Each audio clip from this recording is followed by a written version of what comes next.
You'll hear from the Prime Minister in just a moment, but I want to just have one more quick comment. We saw this summer in the face of the wildfires that leadership matters, and we have been guided with the confidence and the empathy by Premier John Hogan's steady hand. So please join me in welcoming my friend, Premier Hogan.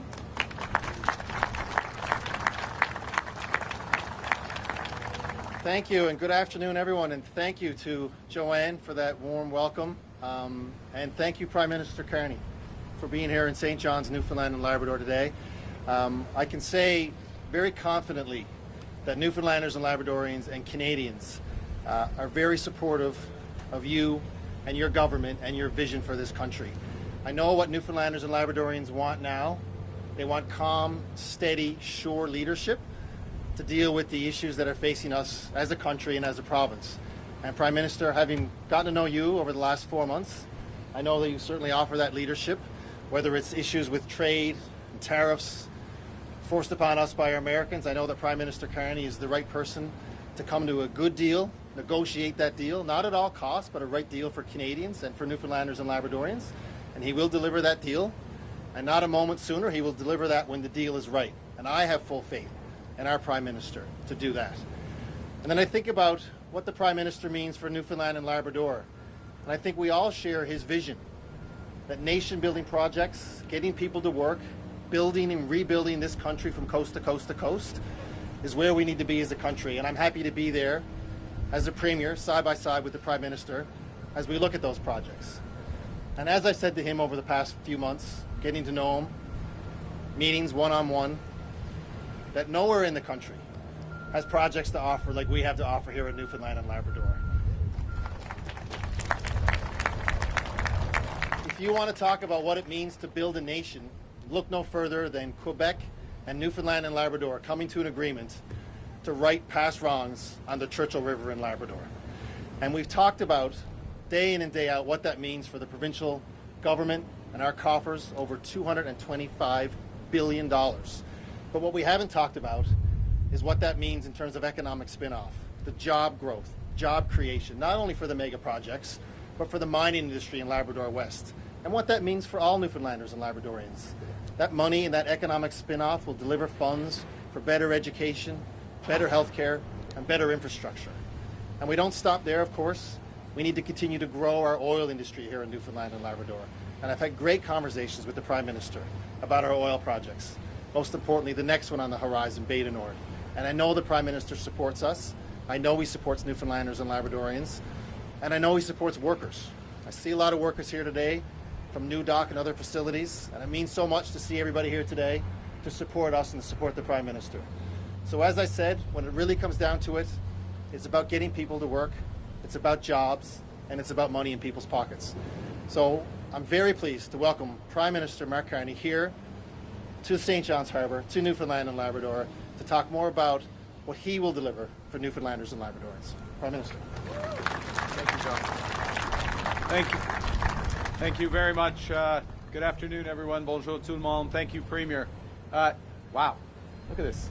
I came from Ottawa this morning. In Ottawa, there's the first hint of fall in the air. The leaves are starting to turn. Look, I should stay here. The summer, it's still the height of summer here. St. John's, you know, but this time of year, it's a chance to look back on the summer in the last few months. And you know, if there's a theme that shines through for this summer in Newfoundland and Labrador and across Canada, it's that we're stronger together. You know, you brought Canadians from across this country to the Rock for a highly successful Canada Summer Games. And I'm not just saying that because the NWT women's basketball team won their first game. I still have my allegiance from where I was born. But you think of all the great performances, including, you know, on team level, at individual level, Gavin Baggs, 4 gold medals, or 4 medals in para sports for Newfoundland and Labrador. Yeah. So you did us proud. You did us proud in your hospitality, but we recognize that you were doing that at a very challenging time, in a challenging summer with a fire season, terrible fire season that destroyed property, displaced thousands and thousands of Newfoundlanders. And Premier Hogan, your leadership alongside the tireless efforts of the first responders, the Canadian Armed Forces, and Minister of the Canadian Coast Guard were invaluable in keeping people safe. I also noted over the summer the progress we've made breaking down internal trade barriers in Canada to help drive economic growth. And the federal government made good on its promise on Canada Day to eliminate all federal barriers within Canada to that trade. And the Premier has been working hard and leading with his provincial counterparts to ensure that in these challenging times we are stronger together. And that brings me here. And it's great to be back in St. John's. I'd like to thank my colleagues, Minister Thompson, Joanne Thompson, our MPs who are here, Philip Earle, Tom Osborne, Paul Connors. And, you know, I'm back. Last time I was in this great province was at the start of this year's federal election campaign. Started right here in St. John's. Next day went to Gander on the first days of that campaign. And on those days, I was reminded in a visit near the anniversary of 9/11. Near the anniversary of 9/11. I had the privilege in Gander of meeting remarkable Newfoundlanders who opened their homes and their hearts to strangers, consistent with the values of this province and this country. And the compassion and the resilience reflect the very best of this province. And they're real reminders, that resilience, that generosity of what makes our country strong. Now, we chose to be here today to talk about the future at one of the oldest shipyards in Canada. And a shipyard that's now proudly owned, led, and managed by local Indigenous leadership. And I especially want to welcome and acknowledge Chief Terry Paul of the Member 2 First Nation, Chief Jenny Brake of the Halibu. Jenny, who started her career here as a welder.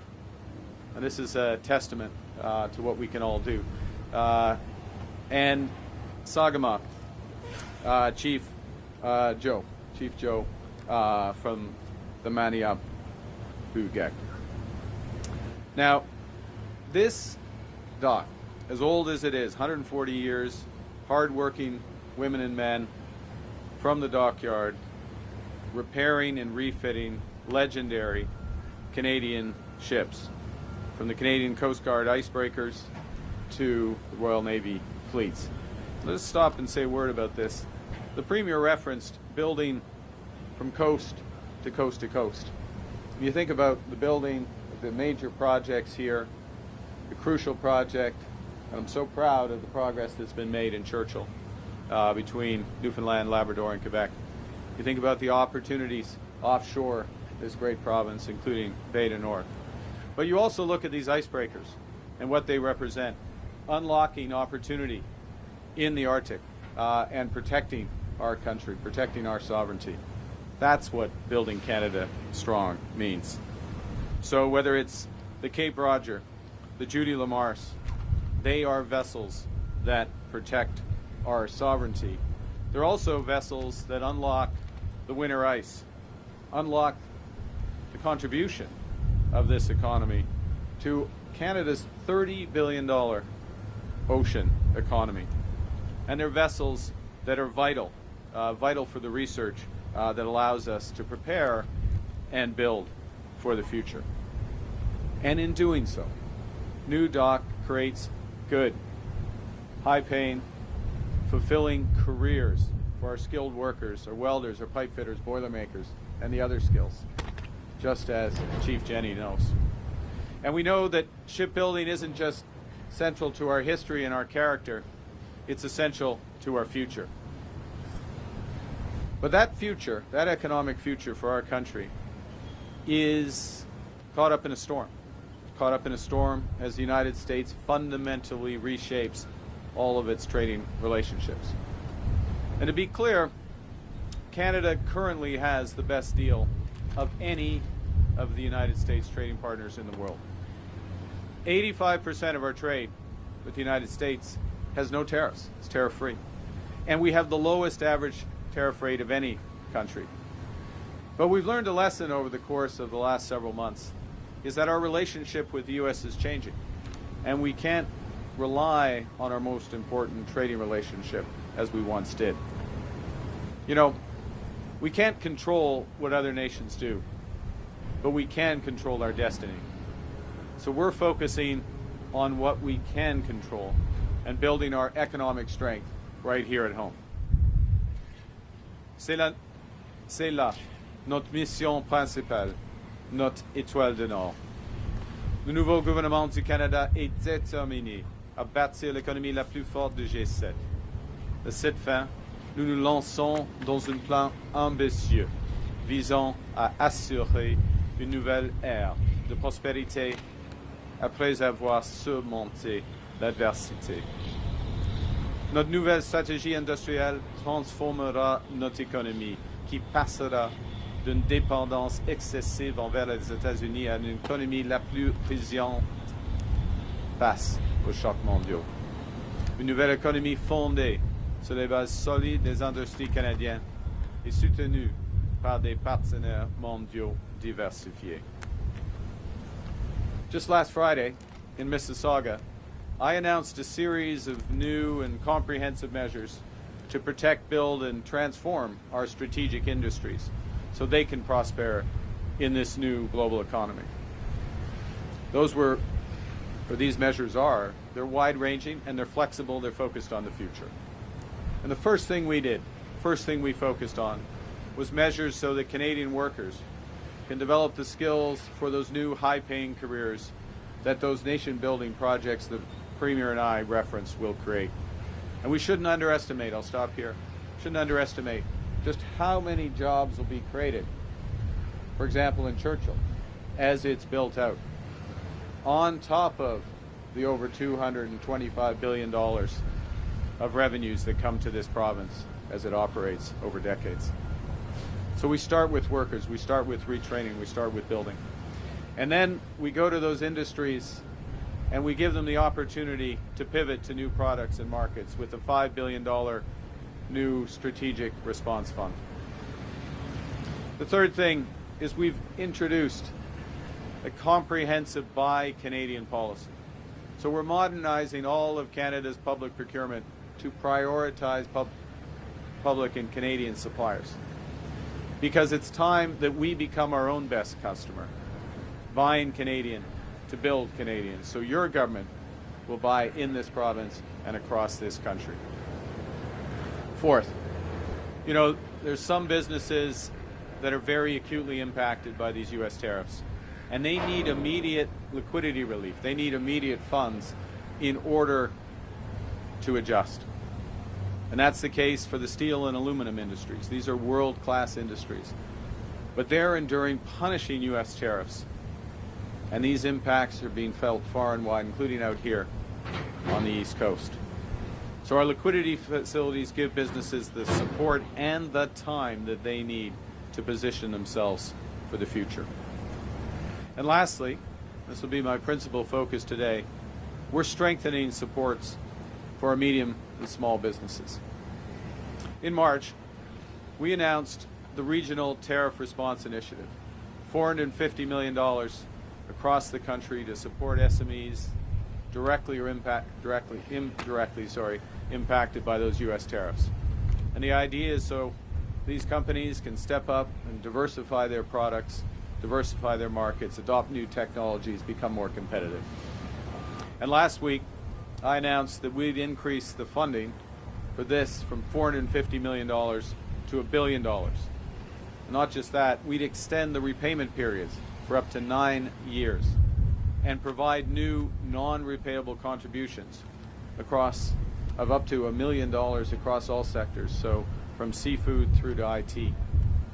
And today I'm proud to announce that $80 million of that funding will be dedicated to businesses right here in Atlantic Canada.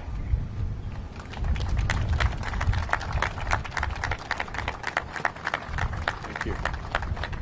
And this money will flow through the Atlantic Canada Opportunities Agency.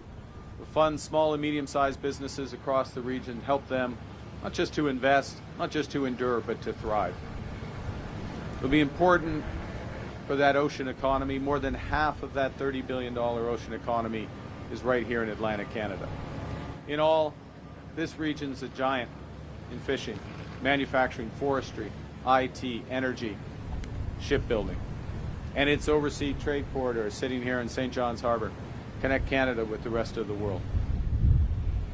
Si nous voulons bâtir l'économie la plus dynamique du G7, et nous le ferons, nous devons tout mettre en œuvre pour permettre à la région et à nos industries les plus prometteuses de prospérer. Now, the $80 million under that regional tariff response initiative that goes to Atlantic Canada will help, as I said, SMEs to expand into new markets. For example, developing innovative packaging and product formats. Think in food processing, in fishery, vacuum-sealed lobster tails or flash-frozen crab clusters, tailored for high-demand European markets. But it'll also help strengthen supply chains as businesses upgrade their cold storage and live holding systems, so products can stay longer, fresher for longer, and make it easier to reach more export markets overseas. And our manufacturing and resource industries will also benefit. Par exemple, les producteurs d'acier peuvent moderniser les usines de fabrication pour la construction et la construction navale. Et les scieries de bois d'œuvre peuvent intensifier leurs activités afin de répondre à la demande nationale et internationale croissante en matière de construction durable. Enfin, les entreprises peuvent moderniser leurs usines de transformation en optimisant le classement, le tri et les chaînes d'emballage afin d'améliorer leur efficacité et leur constance.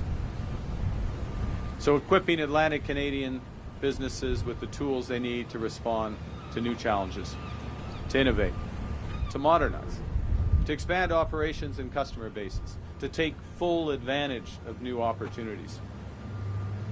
These are the ambitions that align with the missions and what's guiding your government to build lasting economic strength. It's what Premier Hogan's government is focused on. Now, we recognize that we're only going to realize these opportunities if we act. And you know, that can be tough in times like this. Changes in the global economy. This isn't just a phase, it's not just a transition, it's a rupture. It's a fundamental change that's happening in a very short period of time. And that rupture brings immense uncertainty. And when you have that big uncertainty, that can paralyze decision making, hold back investment, stifle growth. But this is not the time to delay and hope for the best. Hope is not a strategy. It's time, as I said earlier, to control what we can control. The products we buy in Canada. Taking the time so our businesses can have what they need to adjust to new realities. Getting capital to our businesses so they can retool and find new markets. And getting our workers, helping them have the skills they need for the future.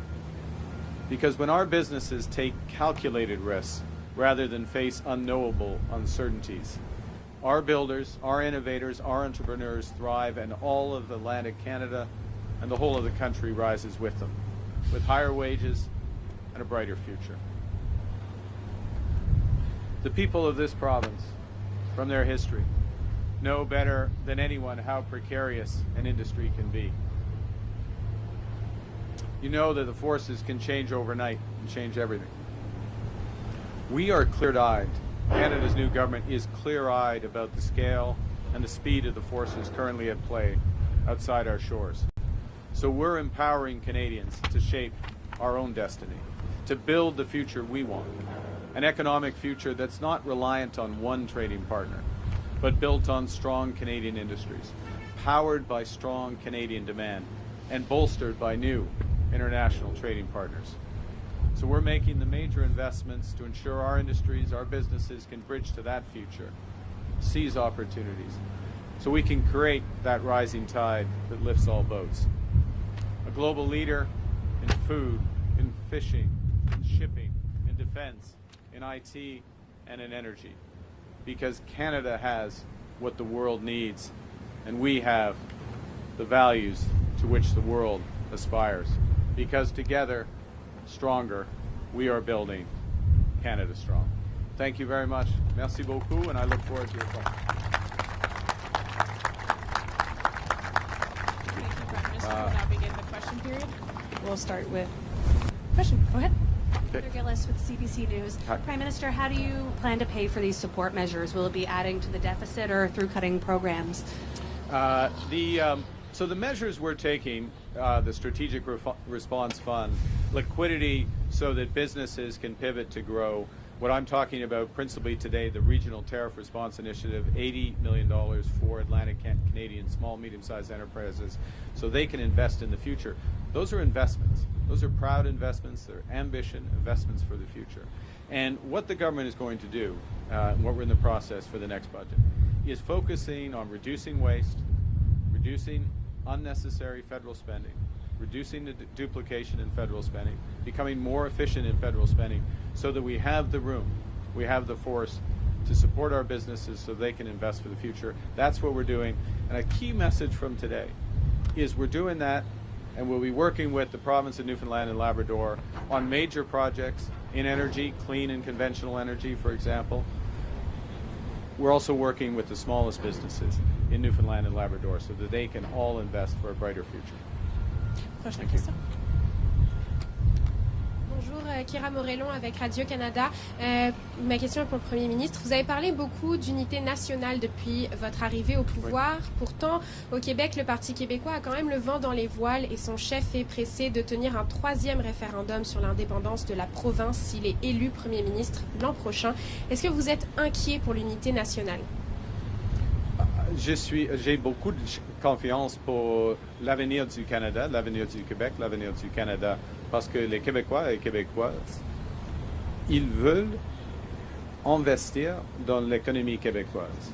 Ils veulent l'investir dans un avenir plus prospère, plus équitable, plus soutenable pour le Québec et pour le Canada. Et nous travaillons dans une étroite collaboration, oui, avec le gouvernement du Québec, le gouvernement actuel du Québec, mais les entreprises et les ouvriers, les travailleurs québécois et québécoises, afin d'atteindre cet avenir prospère. D'accord. Next question. Cameron Kilfoy with The Telegram.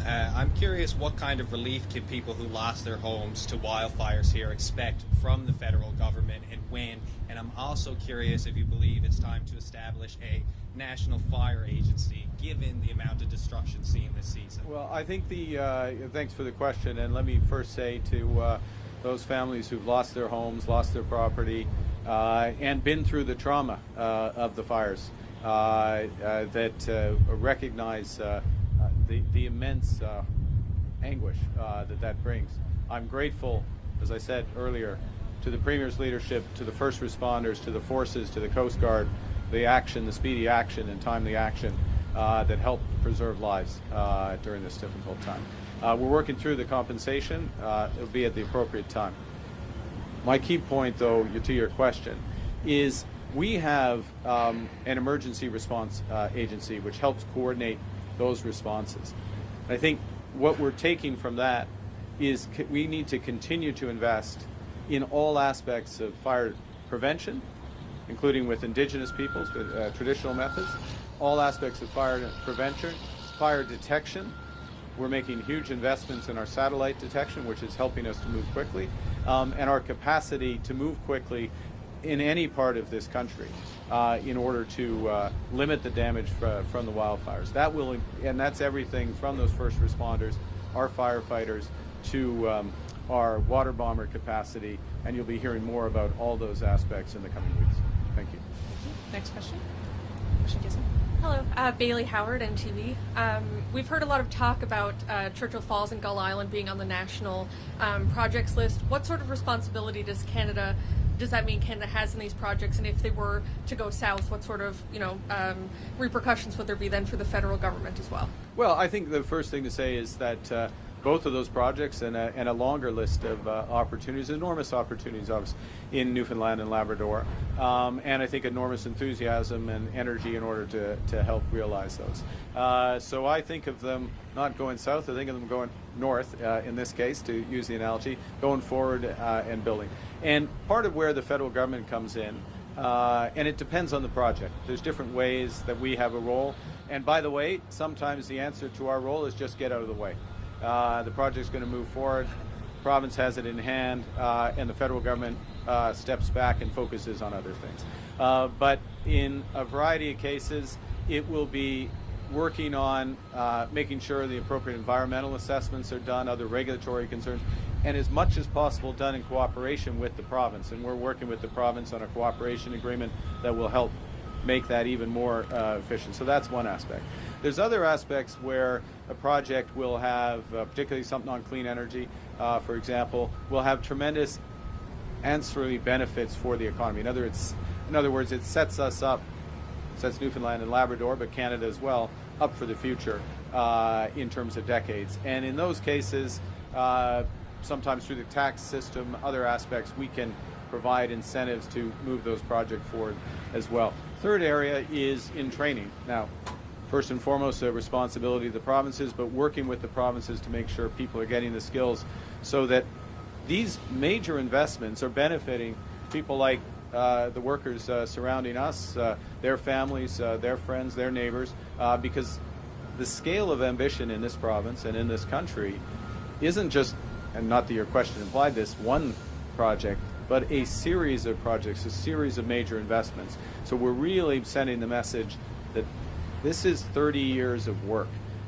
These are good, high-paying careers, and the federal government can help make sure that workers have the opportunity to get the skills. So, like Jenny, sorry, Chief Jenny, I don't want to keep singling you out, but you get the welder's ticket, you get the boilermaker's ticket, you get the IT skills in other examples, so that you can fully take advantage of those. Next question. Hi, Ashley Fitzpatrick with Atlantic Business Magazine. Okay. I'm wondering about the amount of money that you're talking about here, $80 million split across 4 provinces and all small and medium-sized enterprises. Does this realistically actually serve all of the needs that are going to be out there? If you look at even the Chinese tariffs on shellfish, for instance, you know, a sustained tariff there is going to be devastating. Can this really help manage what's going to be tremendous impact for folks who aren't necessarily going to become boilermakers or serve the major projects? Yeah, no, so I think the first thing to say is part of the way we allocate, look, $1 billion is a lot of money. The overall format, $1 billion is a lot of money. And what we're allocating here is bigger than the relative share of population, the relative share of GDP of the overall Canadian economy, allocated that way. The second is it's channeled, as I said, through ACOA, the Atlantic Canada Opportunities Agency.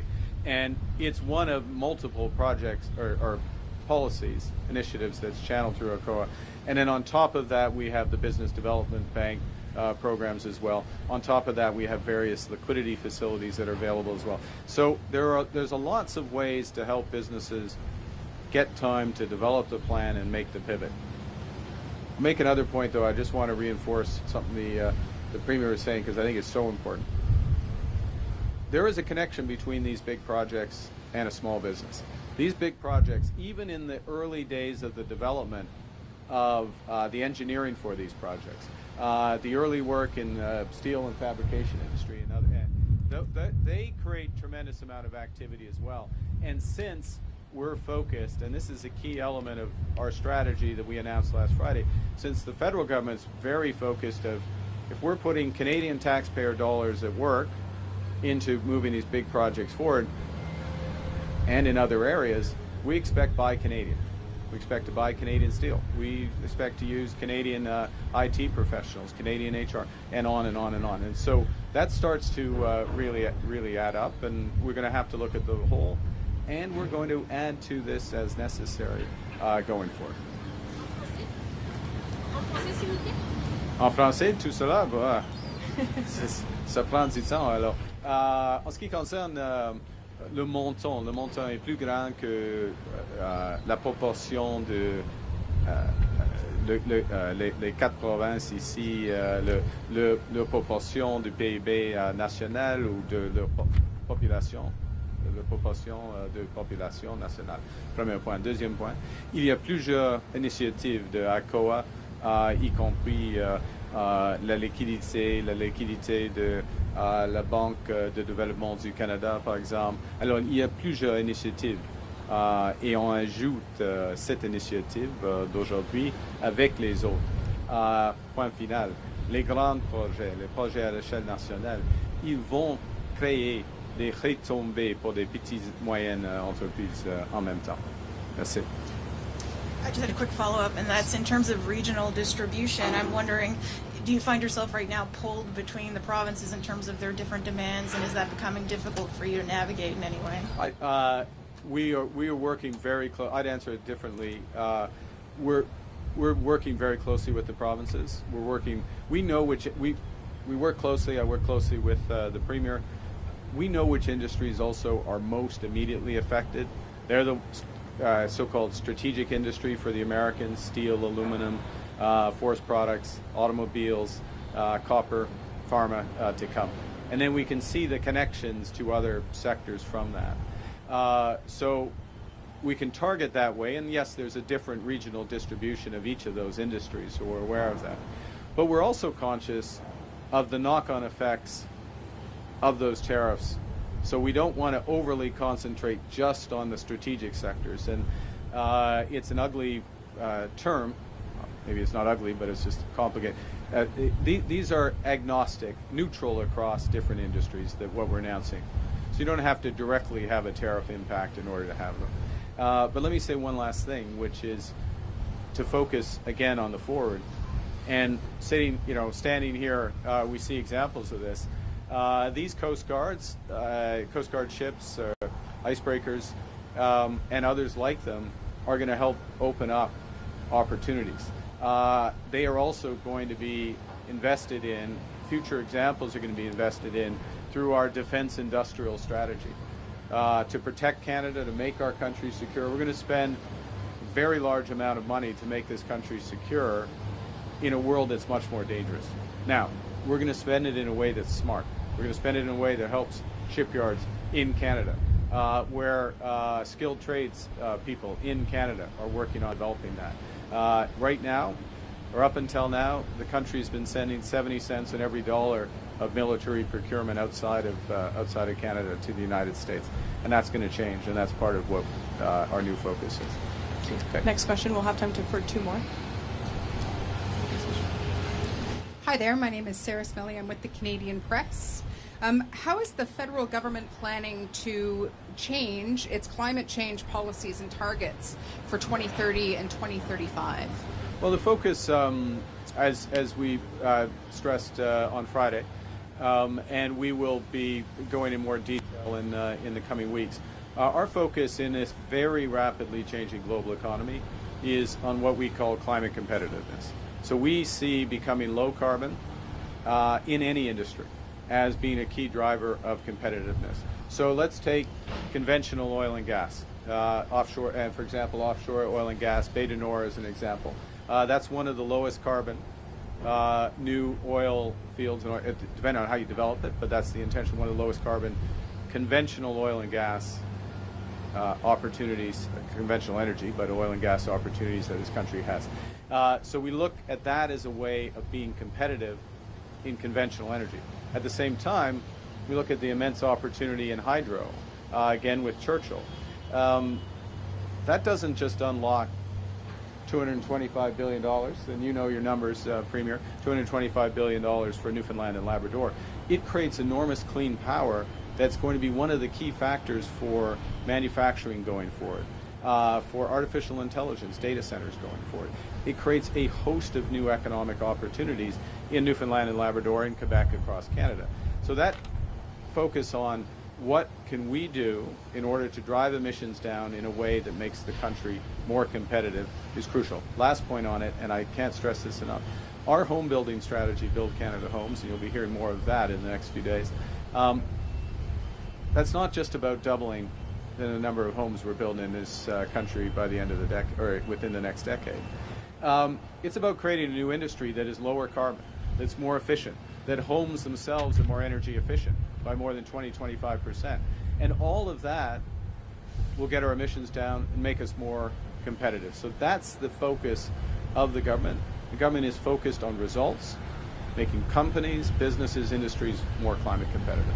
Thank you. We'll have time for one last question. Dernière question. Prime Minister Terry Roberts, CBC. In all my travels this weekend, I spoke to a lot of people. No one talked about tariffs. No one talked about retraining. All I heard this weekend was the passing of Ken Dryden. A lot of Montreal Canadian fans in this province.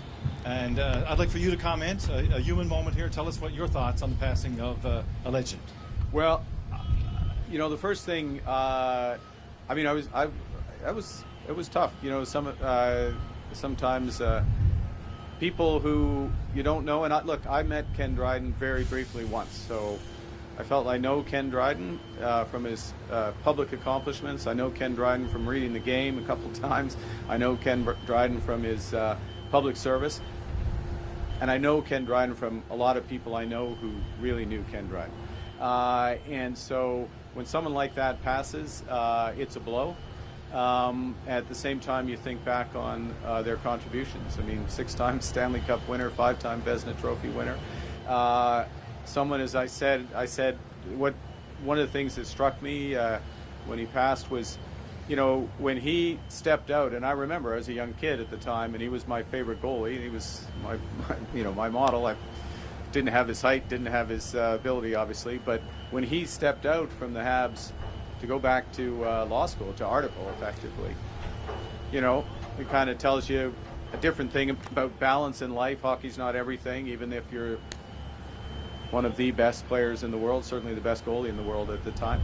And then his subsequent life, life as a public servant and someone who cared passionately about early childhood education, social factors, and you know, what came to mind. And I remember he used to talk about Big Canada, and Ken Dryden, he was Big Canada. He was in many respects, you know, bigger than us in his hockey, in his career. But he was Big Canada, and he was best Canada. He was best in Canada. So, you know, a tough loss, but let's draw on what he taught us as Canadians. Thank you, Chair. Thank you. This puts an end to our press conference. C'est ce qui va faire notre conférence de presse. Merci.